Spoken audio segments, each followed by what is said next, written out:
So the practice of Qigong, Shaolin Cosmos Qigong as an energy art, as a skill in using energy and a way of generating and managing that energy, is broken down into 4 key principles that make a difference.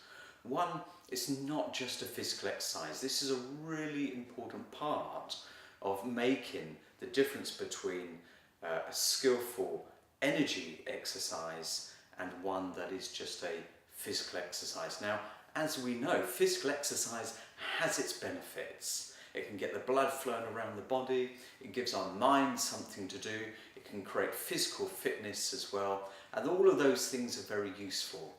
But they're not the skills in using energy. Meditation is a very important part of mind training. It can help calm the mind, calm the emotions, have an effect on the parasympathetic nervous system as well, our healing states. A very important part of training. But that's not the skills in using energy, and that's not physical training. The important part is to be able to generate and then regulate that energy flow. It's the energy flow that clears the stuff that gets in the way, the stuff that creates the problems, the difficulties or the illnesses in the first place can lay at the mind, the emotional part, the physical part and the energetic part and the spiritual part as well.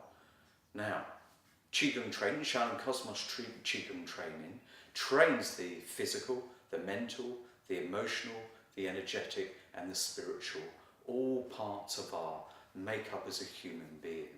So the Qigong that we practice isn't just a physical exercise. If we just did lift in the sky as a physical exercise and turn this into like a calisthenic stretching exercise, it's very unlikely to generate an energy flow.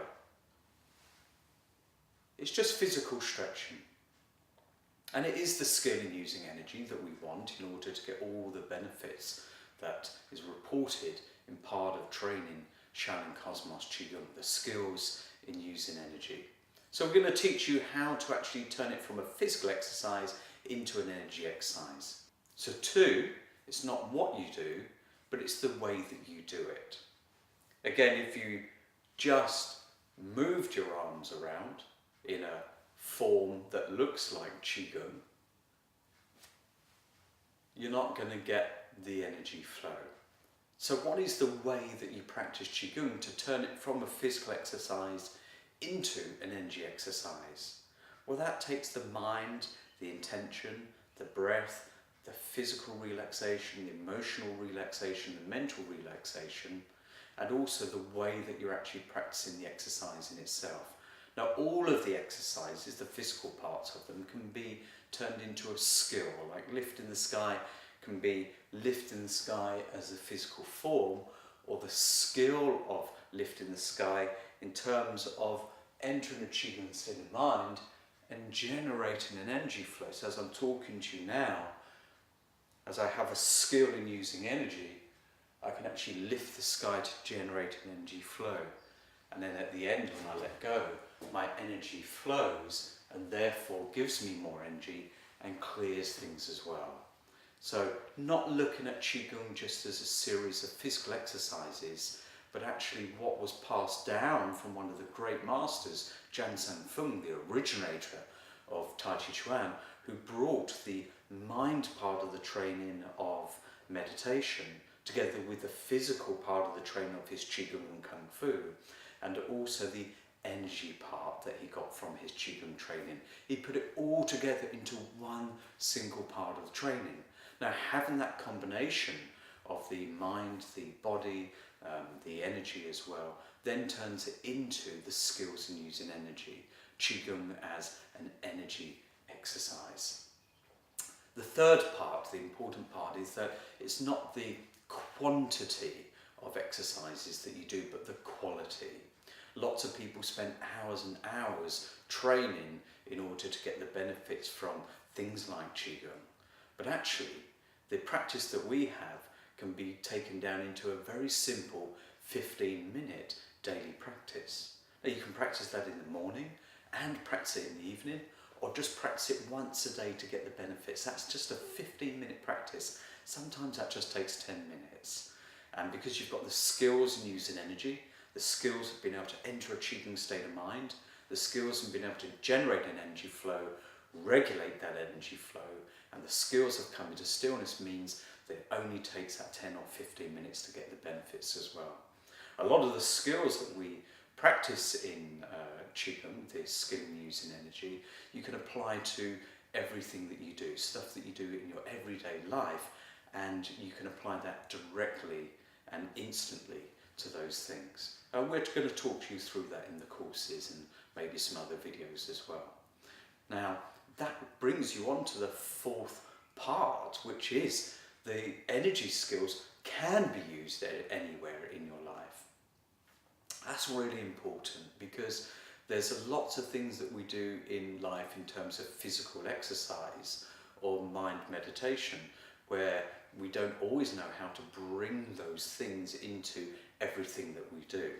Now, the physical relaxation, the emotional, the mental relaxation are all important parts that can actually help us respond more usefully to our surroundings and the environment. And as we know now from modern science and health practices, that it's our response to the external environments that actually have a huge effect on our internal environment, our actual health itself, our physical, mental and emotional well-being and states. So the Qigong practice, the skills in using energy, takes you through different states of being which you can then use in your everyday life, whether or not that's in order to enter a more relaxed state, to become more creative, or a relaxed state to become more calmer for a meeting or a difficult situation, or even just calming things down so that you don't respond to something or in the moment that's actually going to create or cause harm to yourself or somebody else. Now, the other part of the skills in using energy training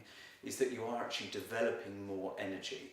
And because you're developing more energy, that means you've got more energy to apply to the things that you do. Now, that means you might have more energy to apply to your work so that you can actually have more stamina in your work so you don't become depleted in energy. Or you can apply those things to your sports as well.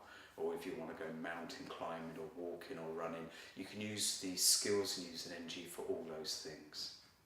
So you're working on the 5 levels, the physical, the mental, the emotional, the energetic and the spiritual aspects of your training as well. And the mind part, helping keep our minds clear, what we like to talk about in terms of mental clarity, stamina. Often when we get stressed or anxious, the mind starts closing down, we forget what it is that we're supposed to be doing, or we fail to be able to stay engaged in the thing that we're doing. We can't give it the attention that it needs. So the training that we're doing, because we're doing mind training, also helps develop a clearer state of mind that you can apply to your everyday. And the spiritual part of the training, the cultivation of spirit, which was passed down as the part of the Shaolin training and the training from Jansen Fung. That what we term is in everyday joy and happiness. So it helps us keep more engaged in our everyday life, which has got to be a useful thing. So the spiritual part of the training, what we often like to refer to as health and happiness and engagement in everything that you do.